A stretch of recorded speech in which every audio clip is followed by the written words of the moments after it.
courage and bravery by Tyrone. That's the final score, 215 to 110. But the day, like so many others, belongs to the marvellous champions from Kerry. And so Sam Maguire makes that familiar trip due southwest yet again tomorrow night. Kerry, truly the worthy champions of champions. Well, for long periods of that match, I thought that Sam Maguire was going to head north. But in the end, Tyrone discovered something that Meath found out, I think, in the semi-final. And that is, even your best isn't good enough against the greatest sometimes. So then, the Cub is heading back to the Kingdom. But right after the match, it headed upstairs where the players grabbed a well-earned cup of tea after the match. And it was there that I got a chance to speak to some of them, including Mikey Sheehy, who was savouring this victory as much as any, I think, that had gone before. Well, speaking from a personal point of view, Michael, most certainly it was as sweet a win as ever. I think before the game we were under a lot of pressure from the media because we were going as such favourites. I mean, the odds were absolutely crazy. It was a two-horse race in All-Ireland final. We knew it was going to be tough, and it certainly was tough. Mikey, I remember talking to you after the 1984 final. You missed that one through injury. You were a disappointed man that night in the Grand Hotel in Malahide as the other players enjoyed their celebrations, but you've come back again to add yet another 2 to the list of medals. Yeah, I was, I was delighted for the lads that time, but it's very disappointing to miss an All-Ireland final through injury. And I was a bit despondent that night because I didn't know. There was a long road back, and I didn't know what I was going to get back, so it was an extra bonus to win 2 more after that, yeah. Ger, congratulations to you. What's the secret, Ger? Are you getting better as you're getting older? I don't think so. I think we... maybe the boys outside are getting a bit better and giving us better passes. I think maybe that's it. We're always making the room, but they're not giving us the passes. Paddy, do they get any less important as they go on? Well, they're always important, Michael, but they get harder. You might think, the fact that the experienced fellas there, the older lads in the team, actually, I think the more you play, the harder it gets. Yeah. I was more tense now for today's game than I was a long time. But why is that? I suppose you're always afraid like that a day is going to come that you're going to be exposed up there. Something could go wrong someday. The chemistry nearly went wrong at one stage then today. But listen, you've had Sam nice and safely down around Ventry now for the past 12 months or so, but you have to hand it over. It's not going very far, mind you, to a man who's standing over here on your right, to Tommy Doyle. Tommy, congratulations to you as well. It must be a great thrill and an honour for you to have captained this Kerry team again. Fantastic honour, yeah.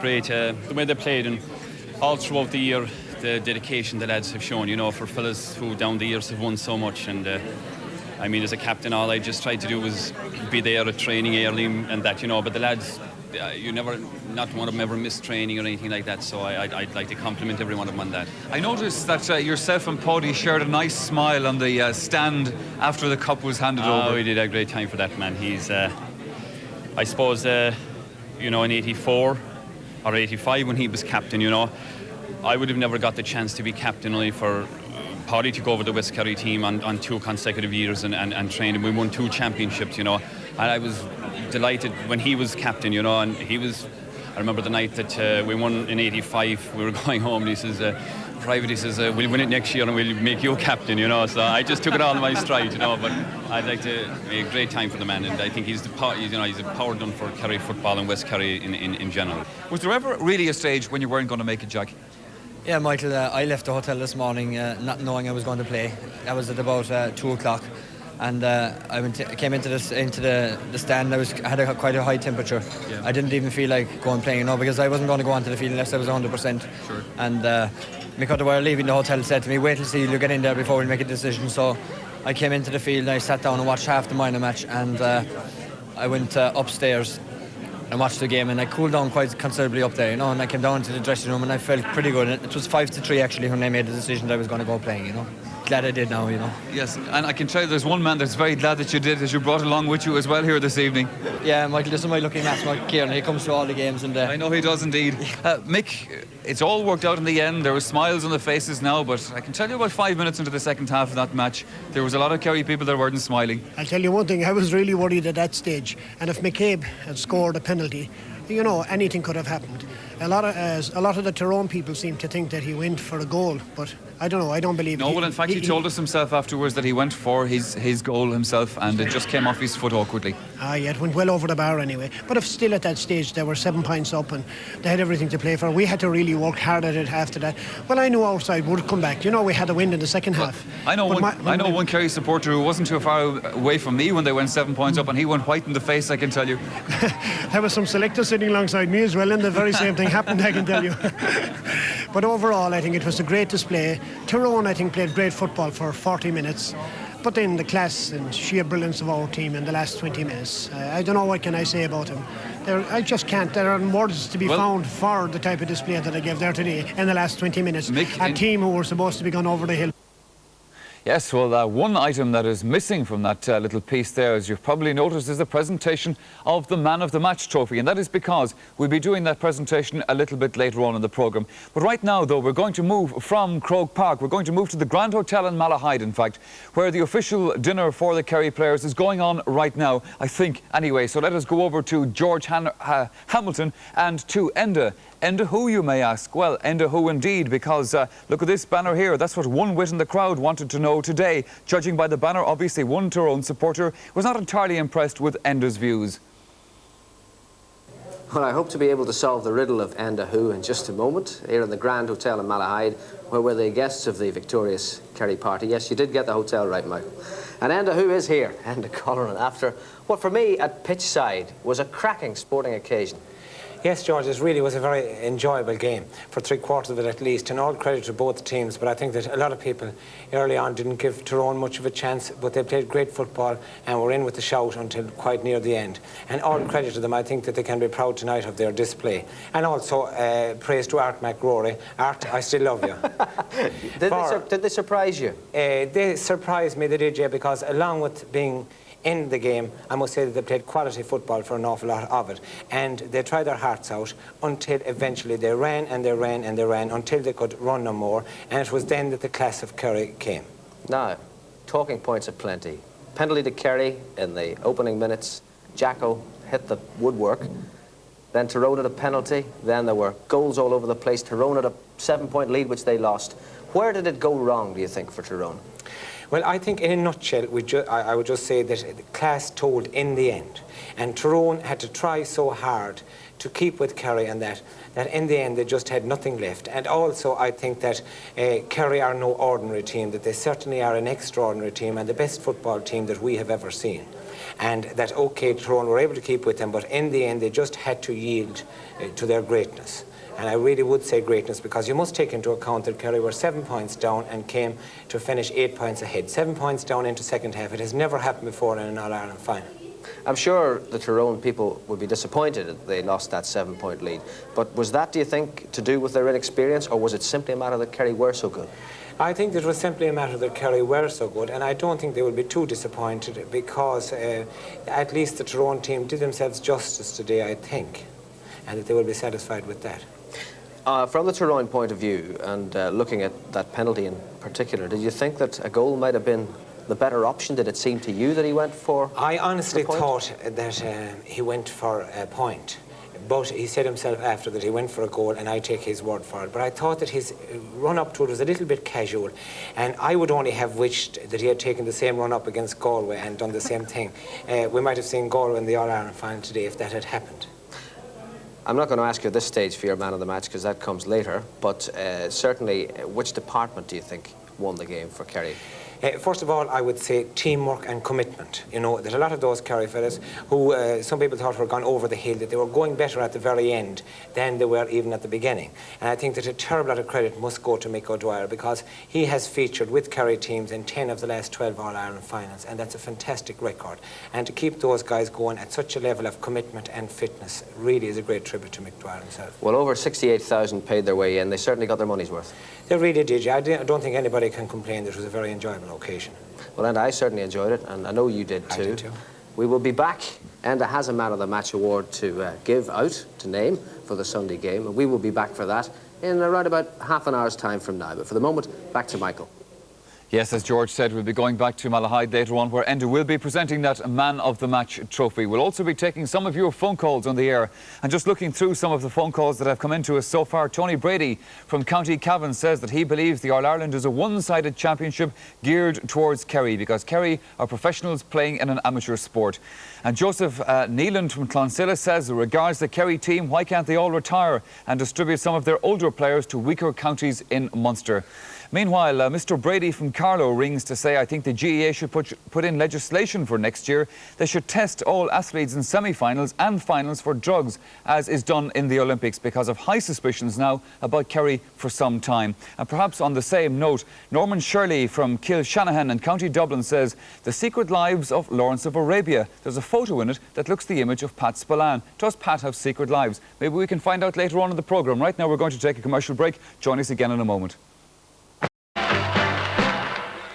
Hello, welcome back to the programme again. Now it's time for us to get your views on today's match, and maybe even on the programme, who knows. Let me just refer to two phone calls that have come in earlier on. Tom Burke in Waterford says, as regards the refereeing, I think it has to be said that we've had a lot of phone calls about the refereeing into the programme, and most of them have been critical of the way today's match was handled. Tom Burke from Waterford says he was dismayed by the refereeing after a survey was carried out during the year on refereeing that today's was so bad. He points to two bad decisions approaching half-time. The whistle was blown when a Kerry player was heading towards goal, and then another incident, Plonker Donaghy was fouled at midfield, but Kerry went on, nothing was done about it, and Kerry went on to score a goal. And Rita Keogh from County Galway thinks that Tyrone should have won if John Lynch had not gotten injured, because it allowed Mikey Sheehy a lot of freedom to get a second goal. And would like to put it to the panel, what do they think? In fact, the panel tonight is Ger Canning, our match commentator. So what does Ger think about the Tyrone manager leaving on John Lynch for so long after he had gotten injured? Ger, if we can put that on to you now. I must say I don't remember him being on that terribly long after he got injured. And certainly the goal that the caller they referred to didn't occur on John Lynch's wing, as it were. It was right in the middle of the field, as I remember it anyway. And we'll be talking about it, I think, later on, because I feel people are going to refer to it. It was fairly a controversial goal. Yes, we have people on the line, in fact, Ger, who have many points to make about today's match. Let's go to those and get your opinions, perhaps, and some of their opinions, if you like. On line one, we have Willie Bray from Lucan. Hello, Willie. Hello, Michael. How are you? And you have a point to make about tonight's match. Yes, it's just about, as you were talking about there a few minutes ago, about the inconsistency of the referee. I think if you look back again at both the Kerry goals, there was a foul committed prior to the lead up to both of those goals. With the first, I thought that the ball was handled on the ground, and the second, as a caller has said, Plunket Donaghy was clearly fouled by Ger Power. You know, I mean, when you look back at what happened to Tyrone in the first couple of minutes, they had a goal disallowed with a push or something at that point. So it was inconsistent of the referee. That was my point. Oh. And I'd like to hear what the panel might say about it.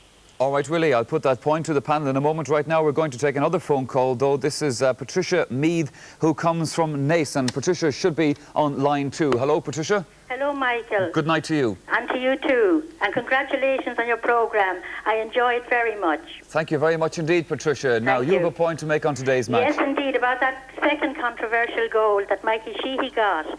Tyrone were ahead by 3 points at this time, 1-9 to 1-6, I think.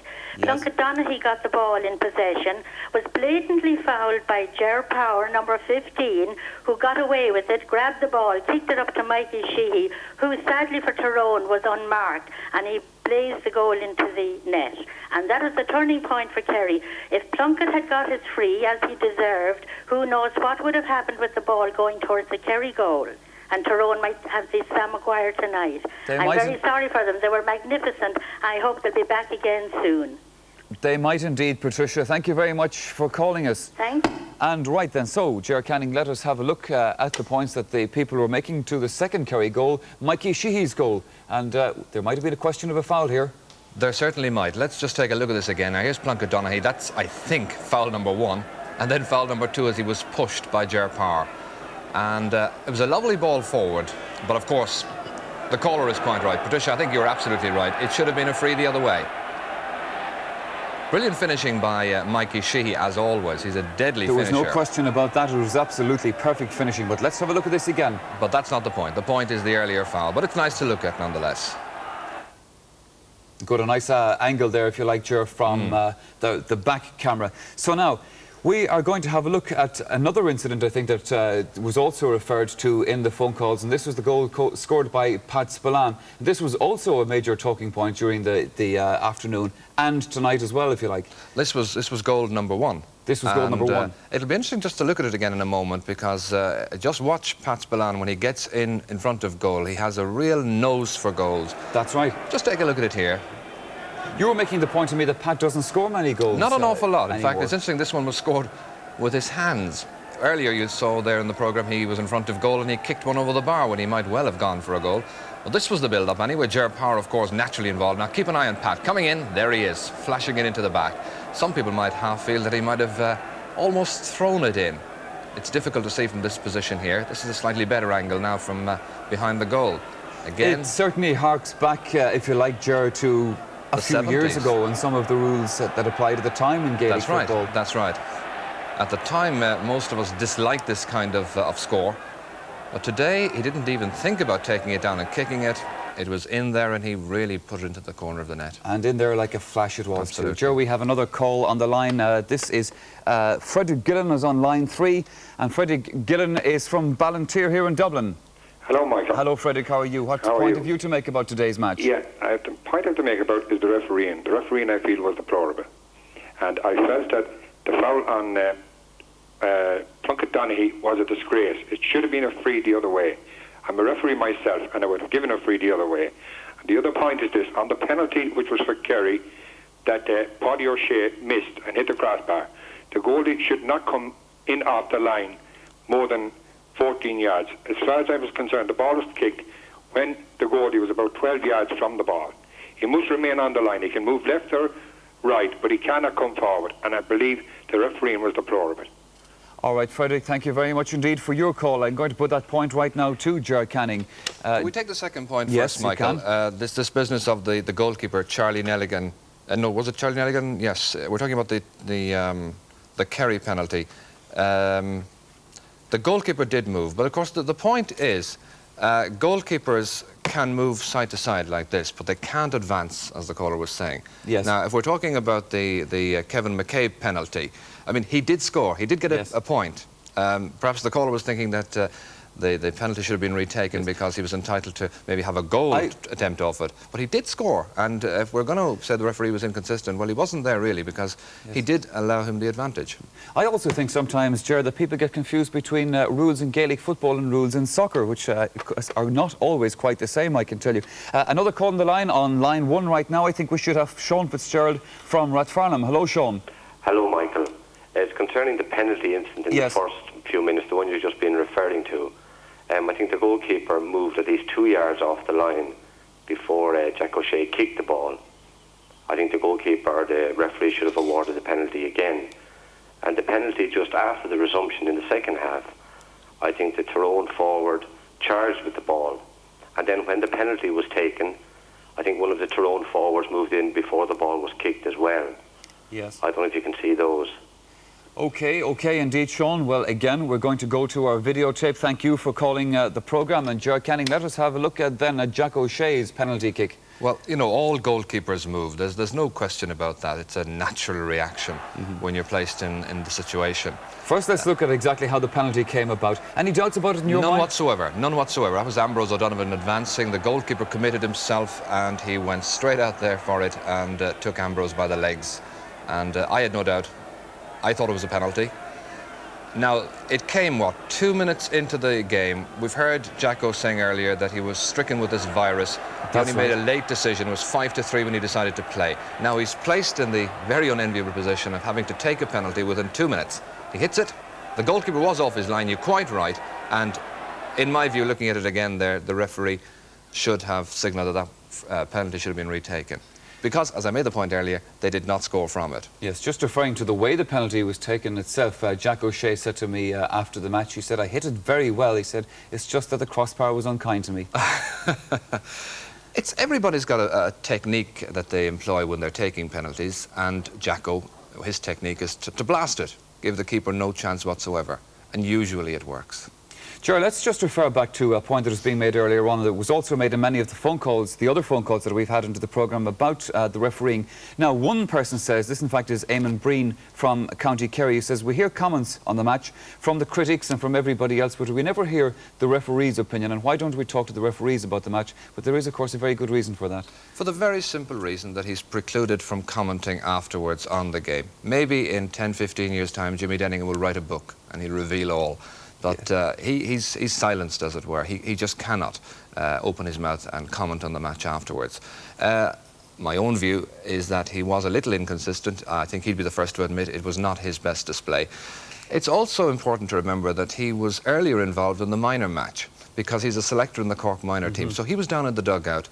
Now, he was concentrating there in that first game. As you know, it was a very good game. Cork were thereabouts right up to the end.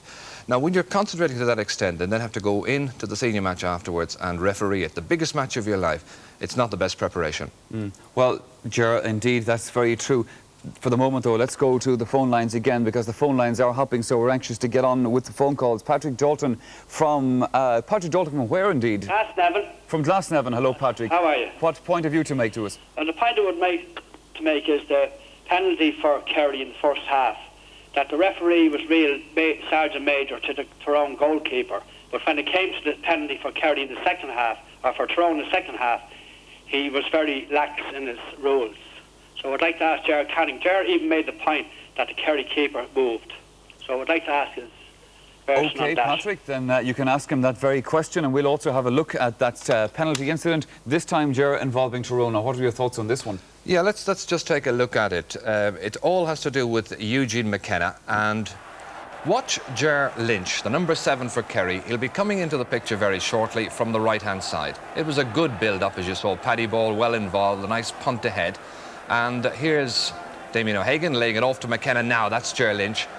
Now, the big question, was Eugene McKenna barging into Ger Lynch on that occasion? And when I saw it again there in replay tonight, just before the programme started, I must say I did think he used his shoulder.